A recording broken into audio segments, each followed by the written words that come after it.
자, 계속 보면서 이야기하도록 할게요. 자, 이렇게 이제 프랑스의 로코코 스타일을 이제 후기로 진입하고 있습니다.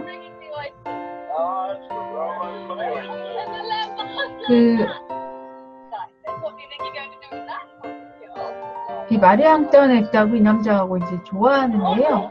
전쟁으로 나가서 죽어버리게 되죠. 그리고 아들을 결국 낳게 했는데요. 아들을 낳아서 후계자를 낳죠. 마리 앙뚜아네트가. 근데 그 마지막으로 낳은 딸이 죽어요. 요즘에 그때는 이제 영유아 사망률이 높았기 때문에 이제 이런 일들이 많이 있었죠. 아이들이 많이 태어나면서 많이 죽기도 했습니다. 근데 이제 당사자들로서는 굉장히 슬픈 일이었죠.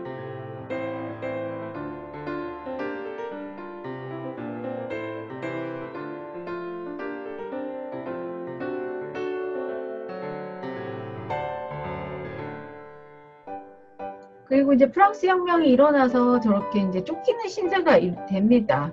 왜냐하면 이제 가장 역사적으로 빚을 많이 진 마지막 왕이 돼요. 그래서 그 마리 앙뚜아네트가 특징이 뚜렷한 마리 앙뚜아네트 패션 잘 보셨나요? 수고하셨습니다. 그럼 다음에 또 봬요.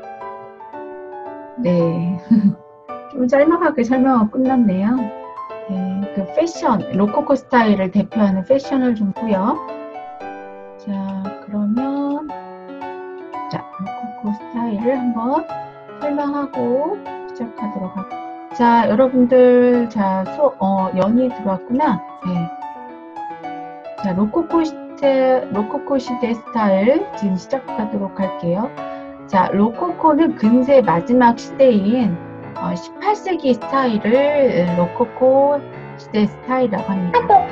자, 16세기 르네상스에 이어서 17세기 바로크, 18세기 로코코 스타일을 마지막으로 해서 르네상스 시대에 부활되었던 문예 부흥 운동이 바로크 시대 때 굉장히 웅장하고 화려해지면서 이 로코코 시대에는 굉장히 섬세하고 여성적이고 낭만적이고 그 다음에 화려하고 이런 스타일이 꽃이 피우는 시대가 로코코 스타일이죠.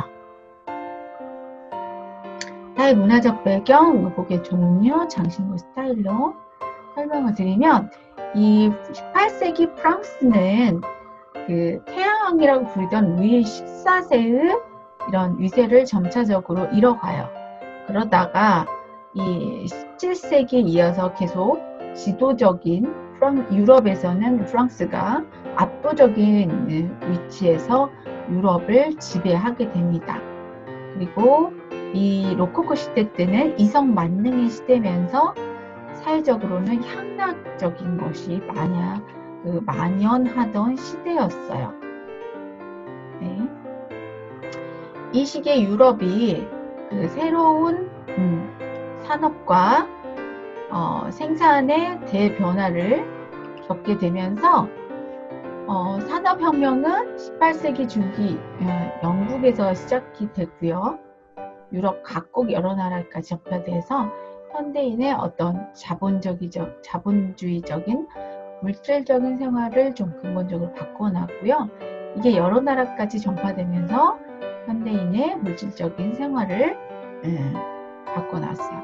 그리고 이제 그 증기를 동력으로 하는 완전 기계화된 방적기라든지 직조기의 발명으로 인해서 우수하고 다양한 직무를 빠른 속도로 직조해낼 수 있게 되면서 직조 생산업계 번영, 또 그러면서 근대 의상, 복식의 발달을 가져오게 된 계기가 됐죠.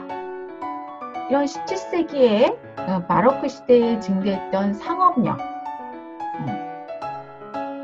은행업으로 돈을 버는 사람이라든지 아니면 무역으로 돈을 많이 벌었던 평민들이 굉장히 부를 획득하게 되면서 이런 왕족이라든지 귀족을 계급과 나란히 부유한 시민혁명, 부르주아가 기반을 쌓게 돼요. 그러면서 신분적으로 귀족 계급과 거의 비슷하게 강해지고 18세기에 커다란 원동력이 되면서 이 시대의 계몽주의와 함께 미술면에서 로코코 양식이 태어나게 돼요. 이 로코코라는 말은 아까도 설명드렸지만 그 조개에서 아름다운 여러 가지 빛깔을 빨주노초 파는 무지개 색깔 같은 조개 껍데기에 아름다운 그런 컬러들을 조개의 아름다운 컬러들을 의미하는 뜻이라고 하네요. 이 프랑스어로 로카유와 코키유라는 이 두 단어가 합쳐진 단어로 자가를 의미하면서 조개 껍데기의 그 무지개색, 빨주노초 파남보의 은은한 무지개색의 아름다움을 비유한 말이라고 합니다. 그래서 당시 귀족 사회의 생활을 미화하기 위해서 고안된 장식 내지 공예품에 대해서 쓰인 말이고요. 이게 18세기 유럽 전반에 걸친 양식의 개념이 됩니다. 루이 14세와 달리, 이 태양왕 루이 14세와 달리 이 바로크의 장중하고 화려한 이 바로크의 미술과 달리 이 로코코는 굉장히 가볍고 섬세한 색채, 문양으로는 약간 현란하긴 하지만 아주 세련된 귀족 취향의 미술이었어요. 그리고 그 주체가 되었던 장식 미술이 아주 아름답고 화려하면서 경쾌하게 압도하는 그런 곡선의 활용, 좌우 균형 이런 것들을 찾게 되면서 아름답게 발달을 하게 되죠. 네, 못 들어온 친구들 없죠? 네. 그 다음에 이 마담들이, 이 프랑스의 사교계의 마담들이 유명인사를 로코코 살롱에 초대해서 토론과 파티를 즐기는 이런 프랑스 상류계층의 문화를 형성하게 됩니다. 이때 가장 중요한 여인이 이 마방 뽕파두르인데요. 루이 15세의 연인이었어요. 근데 이 마담 뽕파두르는 평민이었고 아빠가 귀족이었는데 이 마담 뽕파두르가 어릴 때 예언가가 이 여자아이는 80대 그랬다네요. 이 여자아이는 커서 왕의 연인이 될 것이다 라고 말합니다. 그러면 이 마담 뽕파두르는 아버지의 영향으로 굉장히 귀족의 애절을 다 배우게 되는 고급 문화를 배우고 자랐어요. 그러면서 말도 잘하고 재치 있고 그런 굉장히 화술이 좋은 여성이라고 합니다. 얼굴이 예쁠 뿐만 아니라 키도 크고 얼굴도 예쁘고 화술도 갖춘. 그래서 루이 15세에 루이 15세가 뿅 갈 정도로 아름다운 미색의 화술도 굉장히 좋았던 여자라고 하네요. 이 여자가 문학과 미술을 후원하였고 중국으로부터 물품을 수입해서 중국풍의 시누아들이라는 이 그 중국이나 동양의 어떤 사상과 미술의 경향을 프랑스, 유럽에 유행시키게 된 계기가 되죠. 자, 의상은 로코코 예술이 굉장히 화려하게 꼽히던 시기이기 때문에 정신적으로 향락주의가 만연하던 시기고 의상 디자인도 굉장히 관능적이고 향락적인 사조의 지배를 받게 돼요. 그래서 넥라인이 굉장히 가슴이 많이 노출되게 사각형으로 스퀘어로 많이 파였고 근데 다리는 이제 다리는 보이는 게 굉장히 안 되는 금기시되는 그런 시대였기 때문에 가슴은 많이 노출되면서 다리는 스커트는 길게 내려가서 발까지 가리는 그런 형태의 드레스를 입었고요. 허리는 코르셋으로 극도로 조여서 16인치. 보통 이제 정상적인 미인형이 25인치잖아요. 현대에도. 근데 이때는 16인치, 18인치가 미인이었다고 해요. 그래서 이 과도로 허리를 조이게 되면, 코르셋 조이게 되면 장기가 위로 치우치고 밑으로 치우쳐서 오래 못 살았다고 해서 단명을 했다고 합니다. 이 스커트의 폭은 18세기까지 역사상 최대로 넓어졌는데요. 그 버팀대, 빠니아라고 하는 버팀대 때문에도 이렇게 기역자 모양으로 많이 옆으로 펴지고 뒤로는 펑펑해지는 그런 스타일을 많이 보였다고요. 남성의 의상도 허리가 들어가고 단이 퍼지는 아워글라스 실루엣을 많이 나타냈고요. 그 당시에 그 로코코 시대 패션 리더였던 이 마담 pom파두르 여사와 자 마리 앙뚜아네트 비운의 마지막 왕비였던 마리 앙뚜아네트. 자, 프랑스 역사상 최초로 마지막이자 최초로 단두대에서 이슬로 사라져간 루이 16세와 마리 앙뚜아네트의 비극적인 삶은 영화로 아주 잘 나타나 있어요. 아까 전에 잠깐 봤죠? 자, 거기에서 보여지는 의복의 종류와 특징을 여러분들이 좀 봤는데요. 18세기는 레이스, 리본, 꽃을 장식 요소로 굉장히 아름답게 표현을 하고 이 바로크 시대 의상 분위기가 굉장히 의례적이고 장중했다면 로코코 시대 분위기는 섬세하고 낭만적이고 우아하고 환상적인 분위기였어요. 근데 굉장히 지나친 사치, 향락, 귀족주의 이런 것들이 일반인의 불만을 크게 키웠는데요. 이것이 프랑스 혁명으로 몰고 가는 역할을 했어요. 근데 이제 마리 앙뚜아네트가 굉장히 사치한 건 아니고 이미 루이 14세기, 15세기부터 미국의 독립을 지원하는 그런 자금이나 여러 가지 이제 귀족들의 사치와 향락이 너무 그게 다르기 때문에 이미 국력 재산 그 어떤 프랑스의 빚이 굉장히 많았고 국가로서는 여러 가지 이제 국고가 비는 그래서 이걸 세금을 귀족으로부터 이제 걷어들려고 했는데 이미 귀족들은 너무나 이권을 많이 가지고 있었고 세력이 컸기 때문에 거기서 오는 부담, 이제 반발감, 시민들에 의해서도 반발을 샀지만 이미 귀족에 의해서도 등을 돌린 상태였기 때문에 이 루이 16세와 마리 앙뚜아네트 여왕은 모든 세력으로부터 배척당하기 시작한 거죠. 그러면서 이 비극적인 운명이 시작이 되었습니다. 자, 로코코 시대의 머리 모양 아까 영화에서도 봤었죠? 초기에는 이렇지 않았어요. 로코코 시대 초기에는 자연스러웠는데 후기로 갈수록 굉장히 배 모양, 건축 모양, 거대한 이 머리 헤어스타일이 거대해져서 이렇게 사다리를 타고 올라가서 머리를 해줄 만큼 이 풍자적인 일러스트 이건 그림이 아니에요. 그때만 해도 사진이 있었겠어요? 화가들이 그림을 그렸는데 이건 풍자 일러스트입니다. 그래서 굉장히 지금 가위로 잘라내려고 하는 모습이 보이죠?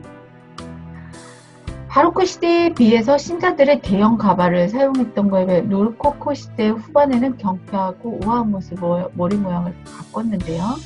남자는 머리 모양을 낮추고 뒤에서 리본으로 묶거나 옆머리를 짧게 다듬는 단정한 머리가 초기에는 유행을 했고요. 백색을 비롯한 갖가지 밑가루를 과도하게 뿌려서 여성의 머리는 초기에는 부풀리지 않고 빗어넣는 깔끔한 뽕땅주형이었다가 후기로 오면서 이렇게 머리가 거대해졌다고 해서 역사상 가장 거대한 머리 모양을 연출했다고 합니다. 그리고 화장은 17세기와 마찬가지로 두껍게 화장을 했는데요. 백발의 유형에 맞춰서 얼굴을 매우 희게 강조하고 가면의 활용도 18세기 후반까지 계속됐고 검은 벨벳 등의 천조각과 종이 조각을 여러 모양으로 손톱 크기만큼 잘라 붙이는 뷰티 스폿이 유행을 했대요. 거기다 다이아몬드까지 박았다고 하네요. 네. 넥스트. 자, 로브 의상의 종류 보시면 속옷인 쉬미즈를 모두 착용했고요. 그 위에 코르셋을 입어서 허리를 잔뜩 조이고 스커트 버튼 떼인 바니에 그 옆으로 길게 이렇게 퍼지게끔 입었어요. 그리고 로브는 로브 블랑, 로브 알라 프랑세즈, 자, 대관식 때 입었던 로브 알라 폴로네즈, 볼록볼록 튀어나와서 커튼처럼 이렇게, 커튼을 이렇게 묶어놓으면 볼록 튀어나오잖아요. 그런 것처럼 볼록볼록 튀어나오게 드레스의 주름을 이렇게 잡았다고 해서 폴로네즈, 제가 그게 쉽게 말씀드리는 거예요. 그 프랑스 말이 그렇다는 건 아니고. 그 다음에 만투아, 옆으로 길게 이제, 기역자 모양으로 퍼지고 앞뒤로는 이렇게 판판한 이 만투와 드레스 이런 이제 원피스들을 많이 입었고요. 남자 상의는 지스트코르, 아비 알라 프랑세즈, 프락, 그 자켓 같은 프락 베스트, 소매가 없어진 베스트, 하이로는 필로트, 양말에는 호즈 이런 것들을 착용을 했고요. 남녀 모두 차용한 코트가 르덴코트라는 코트가 있어요. 이 로브는 근세의 가장 아름다운 로브 알라 프랑세즈, 네, 그 대관식 때 입었던 마리 앙뚜아네트가 입었던 로브 알라 프랑세즈. 이 프랑스 역사사상, 로코코 시대 역사사상 가장 아름답게 표현이 되었는데요. 근세 그 로브의 넥라인은 유두가 보일 정도로, 네, 젖꼭지만 안 보였지 막 이렇게 가득 스퀘어로 막 파였어요. 그래서 막 젖가슴이 다 보이는데 정말 젖꼭지만 안 보일 정도로 그렇게 많이 파여서 있고, 다리는 그렇게 감춰서 입었다는 게 조금 희한할 정도로, 그러면서 어깨는 드러나지 않는 게 특징이고요. 그리고 굉장히 가는 허리와 대조되도록 스커트는 옆으로 굉장히 많이 부풀리고 길게 다리, 발까지 길게 덮어서, 네, 길게 입었고, 또 뒤에는 길게 또 트레인이 달려서 질질 끌고 다니게끔 입었다고 하네요. 그래서 어떻게 했어요? 드레스 하나 만드는데 많은 옷감과 노력이 요구가 되었겠죠. 자, 프랑스 로브의 가장 큰 핵심 요소가 앙가장뜨하고 팔발라가 있었는데요. 앙가장뜨는 소매 끝에 3, 4겹의 층을 이루는 레이스 러프를 달아서 이 앙가자뜨 소매를 더욱 우아하고 여성스러운 분위기로 만들어주었고요. 팔발라는 황금이나 레이스를 주름잡아 만든 트리밍으로 스토머커와 스커트 A형 트림의 가장자리 핏코트 드레스에 중점적으로 사용이 됐어요. 이 로고 보면서 설명드릴게요.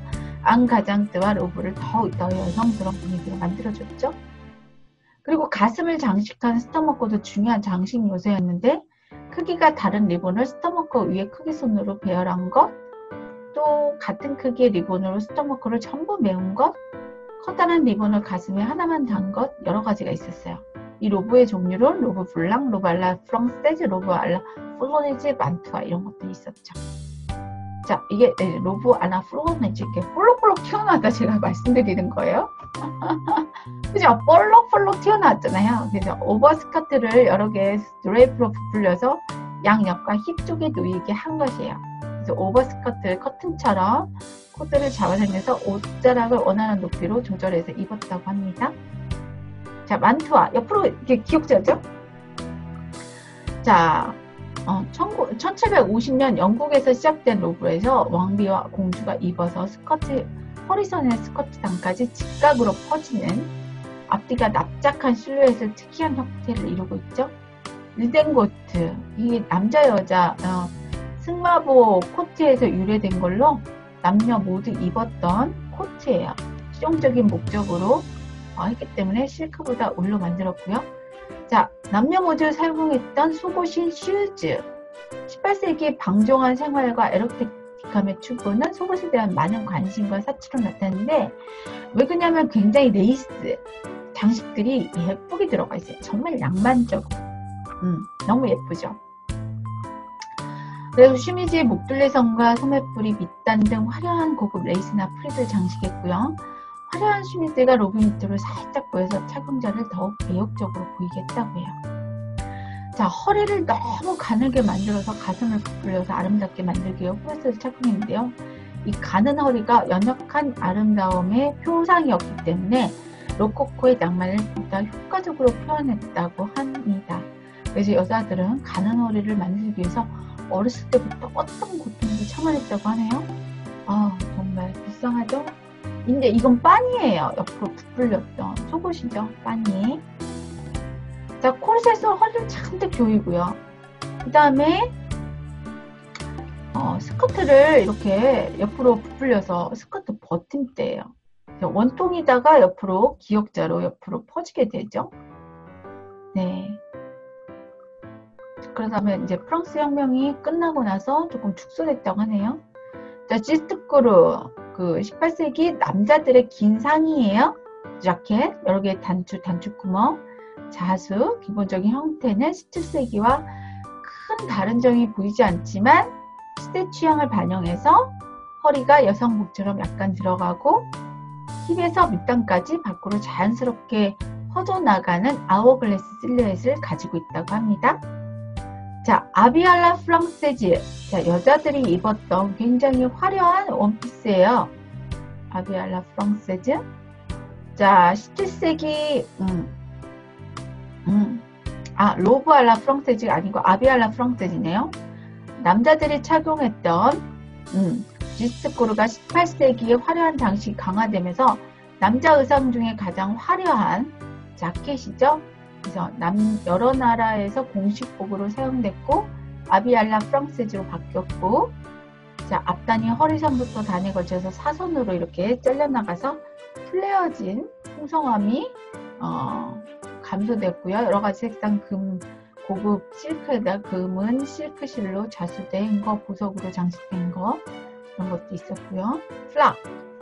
플락은 아비알라 프랑세즈와 형태가 비슷한데 앞에 오프닝에서 허리로부터 단까지 사선으로 잘려서 앞이 많이 열리는, 그래서 활동하기 편하고 뒷단에 슬릿이 있어서 단이 플레어로 넓게 펼쳐지지 않은 그런 형태고요. 그래서 너무 몸에 끼지 않고 불필요한 여유분이나 장식을 없애서 활동하기 편리한 의상 형태로 바뀌고, 이 플락은 사치스럽고 비실용적인 실크나 벨벳 대신에 견고하고 손질하기 쉬운 면과 울을 사용했고요. 어두운 색을 사용해서 실용성을 강조한 의상이라고 하네요. 자, 베스트는요, 조끼예요, 조끼. 17세기 바로크 시대에 상의로 착용했던 프로페잉이 지스코르 속에 입어보면서 실내복으로 변한 게 이 베스트인데요. 처음에 소매가 있었대요. 그러다가 나중에는 소매가 떨어지고 이제 조끼처럼 베스트 형태로 굳어졌죠. 이 베스트 소매는 18세기 전반부에는 긴 소매가 많이 있었대요. 그러다가 후반부에 소매 없는 스타일로 바뀌면서 이것이 오늘날의 조끼, 베스트로 형태가 변했고요. 긴 소매가 달리기에는 커프스가 달려있어서 겉에 입은 지스코르나 프락이 커프스와 함께 밖으로 접혔다고 해요. 자, 이 클로트는 무릎까지 위치 오는 통좁은 바지인데요. 18세기 클로트는 다른 어느 시기보다 몸에 타이트하게 맞는 실루엣을 보였다고 해요. 그리고 넓적다리의 곡선이 그대로 보여져서 바지를 타이트하게 착용함으로 인해서 남자들의 근육미를 과시하려고 했다네요. 자, 호즈는 많이 나왔죠. 르네상스 시대부터 짧은 바지와 함께 착용한 호즈, 양말, 타이즈 같은 거. 그래서 다리 곡선을 보여주는 가장 중요한 의상 종목이었고요. 귀족들은 뒷단에다가 금은 실크, 자수한 양말을 애용했다고 해요. 자, 이 크라바트는 남자들이 착용한 넥타이야, 넥타이. 그래서 17세기에는 대형 크라바트였는데 이게 형태가 없어지고 소형 크라바트가 유행했다고 하네요. 현대 신사복에 반드시 부과되는 넥타이의 시원이 됐다고 합니다. 이렇게 이제 한 번씩 보면 크라바트랑 이제 좀 봐가면서 설명을 드려야 되는데, 여러분들이 보지 않으면, 눈으로 보지 않으면 이게 뭐가 싶은 거예요. 그죠? 네비 넥타이가 나오는데, 자, 이렇게 해서 보시면, 크라바트를 볼 수가 있죠.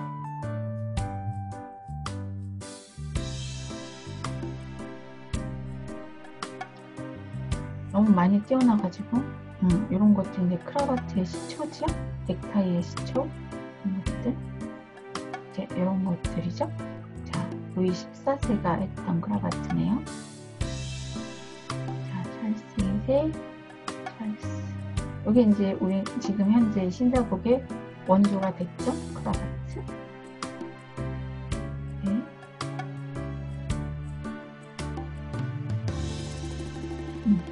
크라바트가 됐고요.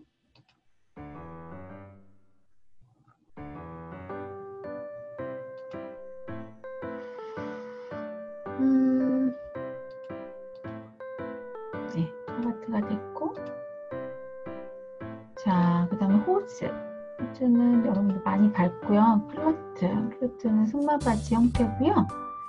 베스트, 프락, 아비알라, 프랑세즈 이런 거 말고 파니에, 지스코르, 그 다음에 콜셋을 잠깐 보여주면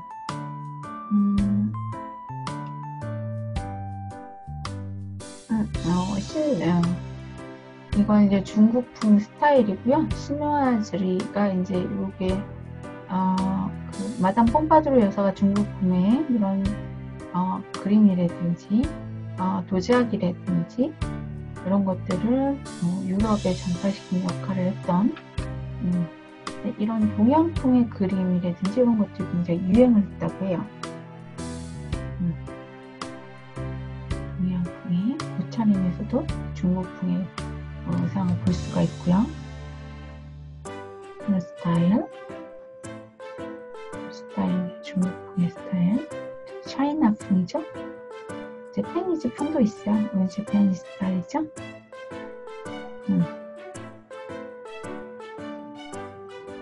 여기 재패니즈 중국풍. 네.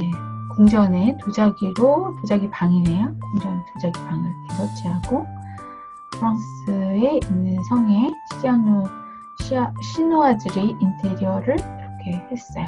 그리고 이것도 프랑스 쌍티의 성에 시누아즈리 성을 이렇게 했죠. 네. 누가 들었나요?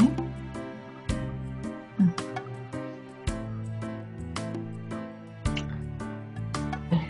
또 이것도 중국 하우스 도자기로 지어낸 집 같죠? 도자기로 청화백자 스타일로 자기로 벽을 장식한 독일 스타일 병풍 스타일이 유행을 했다고 합니다. 네, 이게 중국 스타일이었고요. 그 다음에 코르셋을 이렇게 보면 로코코 시대 코르셋이 진짜 너무 심할 정도로 코르셋이 심각했어요.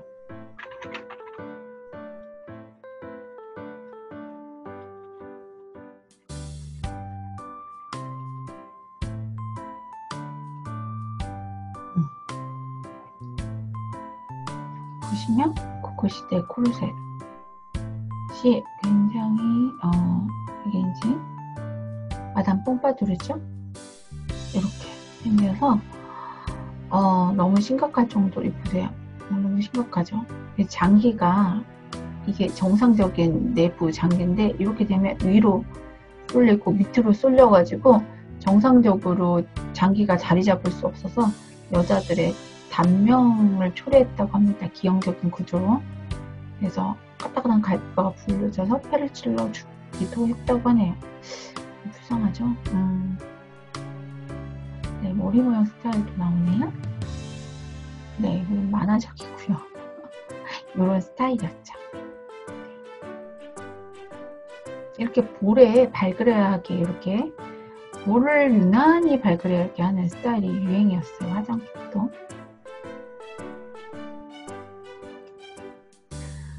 그리고 역사적으로 제일 화려했던 여자의 일생을 다룬 마담 pom파두르 왕비 마담 마리 앙뚜아네트, 네, 그 오스트리아 공주였는데 정책적으로 프랑스하고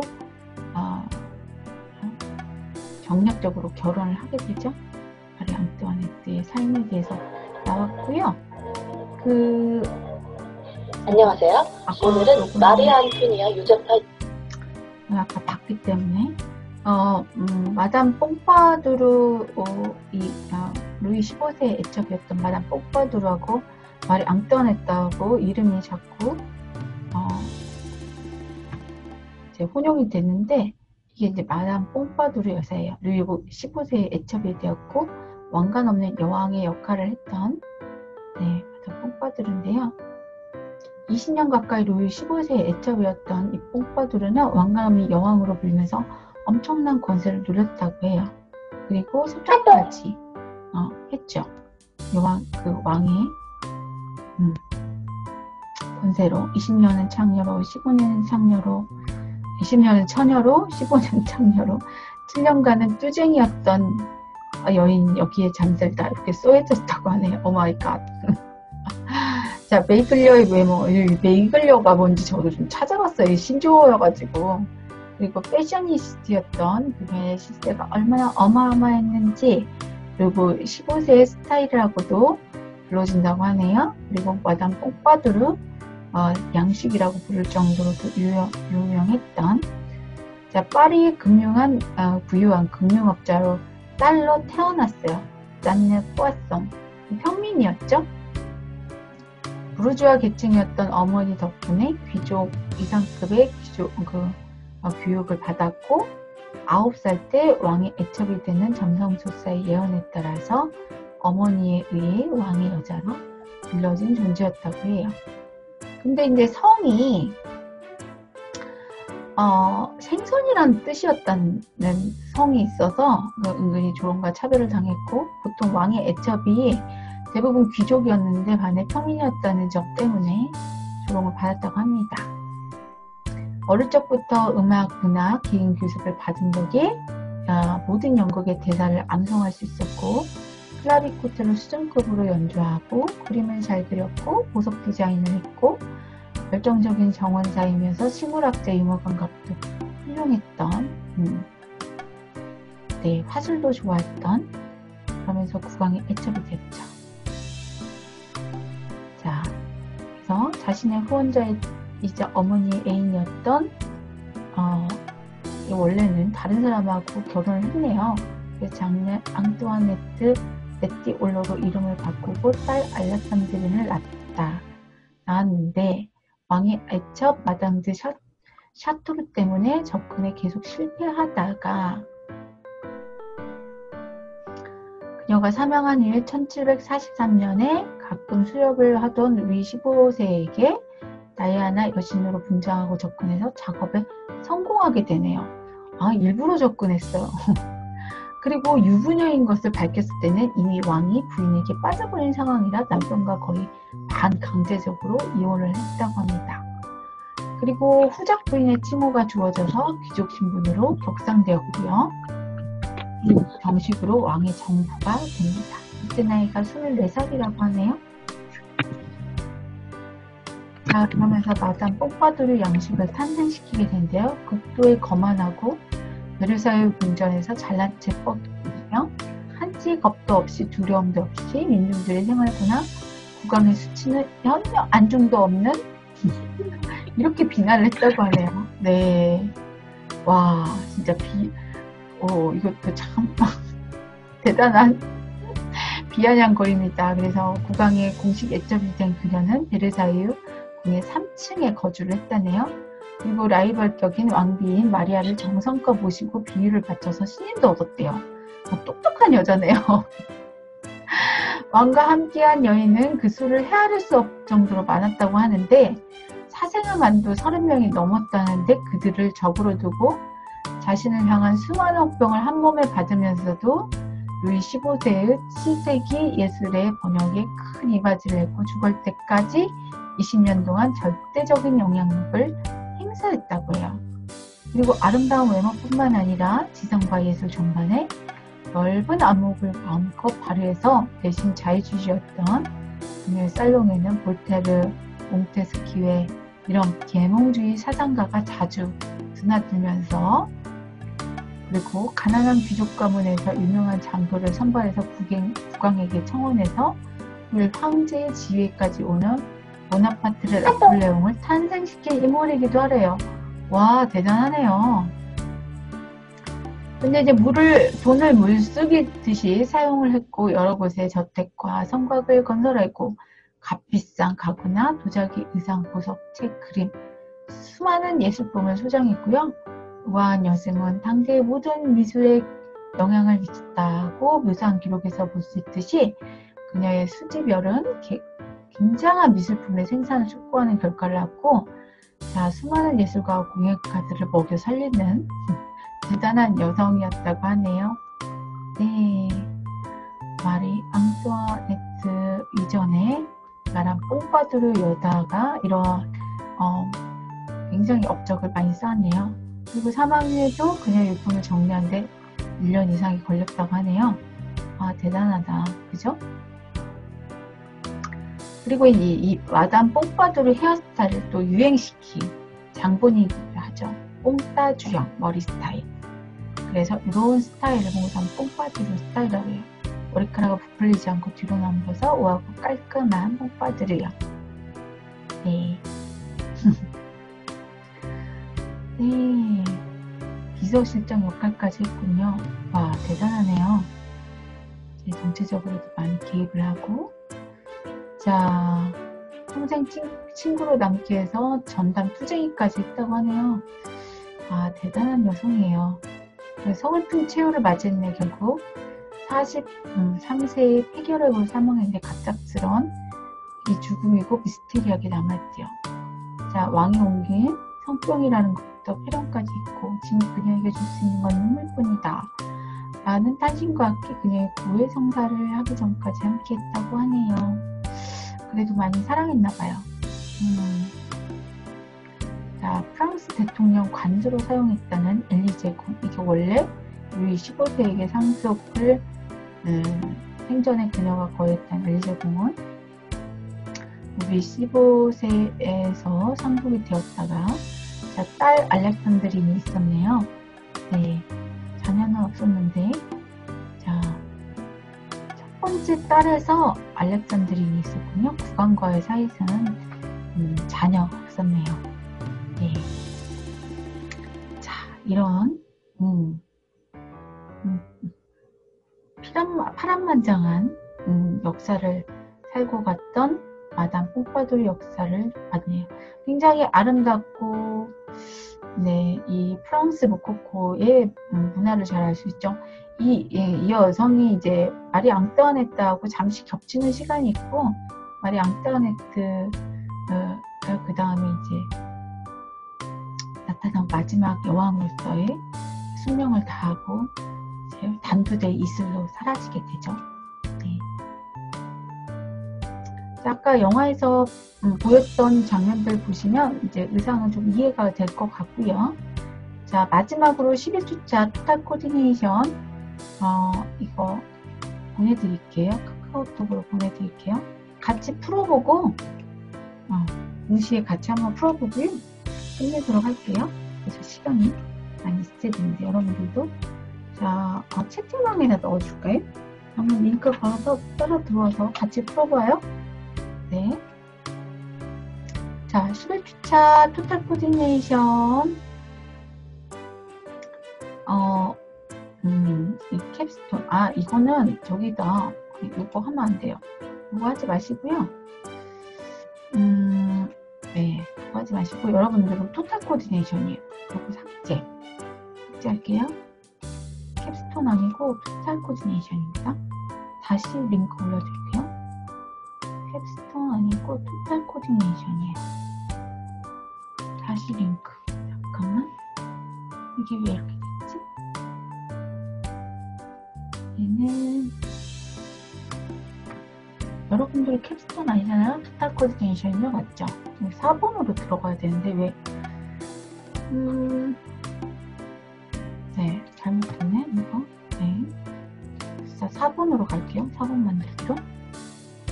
여기까지 벌써 올라왔죠? 이거 4번. 잠깐만요. 캡스톤 아니고요. 이거 그래서 가야 됩니다. 왜 이렇게 되는지 보이나? 아까 그거 지워버렸구나, 내가. 네. 네. 그래서 캡스톤 아니고요. 자, 그래서 이것들 다시 보내드릴게요. 링크 반쭉 이걸로 들어오세요. 다시 들어오세요. 자, 카톡방에 올려주세요. 여러분들 같이 한번 풀어봐요. 자, 보시면 자, 출석용 문제. 자, 다음 사진 로코코 시대의 여성 패션 리더는 누구죠? 마담 뽕파두르 여사잖아요. 그래서 여기다가 체크하시면 됩니다. 자, 다음 사진에서 보여주는 인물로 로코코 시대의 마지막 여왕이며 로코코 시대의 패션 리더는 누군가? 자, 이 누구예요? 마리 앙뚜아네트 여왕이죠? 마리 앙뚜아네트 여왕. 어릴 때 예쁜 모습으로 했어요. 사랑스럽죠? 자, 오스트리아에서 온 마리 앙뚜아네트 공주가 프랑스의 여왕으로 지게 되면서 비혼의 운명을 겪고 단두대 이슬로 사라지게 된 마리 앙뚜아네트. 참 되게 순진하고 행복하게 살려고 노력만 했지 좀 여러 가지 지혜가 부족했던 여왕이기도 했어요. 근데 굉장히 착했다고 합니다. 자, 세 번째, 로코코 시대의 패션과 미용의 특징이 아닌 것은 보석과 슬래시를 중점적으로 해온 건 르네상스고요. 세슬루프, 레이스, 자수 등을 화려하게 장식한 거는 바로크 시대예요. 그리고 남성 머리 모양을 가장 풍성한 스타일로 가발이 등장한 것도 바로크 스타일이죠. 그래서 체크, 아닌 것은 체크, 여기 1, 2, 3번이고요.